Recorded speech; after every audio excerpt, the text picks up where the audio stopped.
കൂട്ടുകാരെ, അമ്മ എൻ്റെ അടുത്ത് ജനറൽ നോളജ് ചോദ്യം ചോദിക്കാൻ പോവാണ്. എനിക്കറിയാൻ പാടില്ലാത്തത് നിങ്ങൾ കമൻ്റായിട്ട് രേഖപ്പെടുത്തണം. എനിക്കറിയാവുന്നത് ഞാൻ പറയാം കേട്ടോ. അപ്പോൾ അമ്മ ചോദിക്ക്.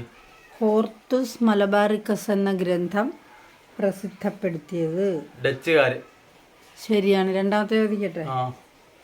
കേരളത്തിലെ മാഗ്ന കാർട്ട എന്ന് വിശേഷിപ്പിക്കുന്ന സംഭവം ക്ഷേത്രപ്രവേശന വിളംബരം. ശരിയാണ്. മൂന്നാമത്തെ ചോദിക്കട്ടെ. മലബാറിലെ സെമീന്ദാർ എന്നറിയപ്പെടുന്നത് അതോ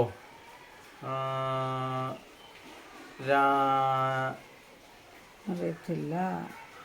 തിരുവിതാംകൂറിലെ ആദ്യത്തെ ദിവാൻ രാജാ കേശവദാസ്. തിരുവിതാംകൂറിലെ അവസാന ദിവാൻ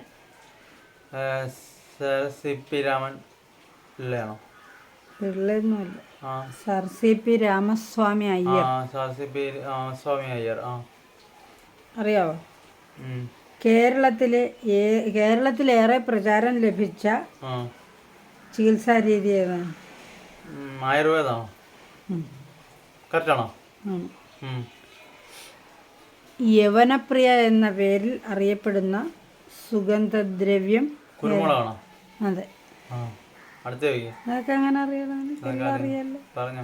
മുനീറ എന്ന പേരിൽ അറിയപ്പെടുന്ന ചെങ്കല്ലറയാണ് കേരളത്തിലുള്ള മഹാശിലാ സ്മാരകം.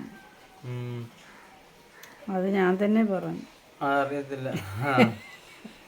അപ്പം ശരി കൂട്ടുകാരെ, എനിക്കറിയാൻ പാടില്ലാത്ത പറയാതിരുന്നതിനൊക്കെ നിങ്ങൾ കമൻ്റായിട്ട് ഉത്തരം പറയണം. അപ്പം അടുത്ത വീഡിയോയിൽ കാണാൻ കൂട്ടുകാരെ. സബ്സ്ക്രൈബ് ചെയ്യണം കേട്ടോ എല്ലാവരും.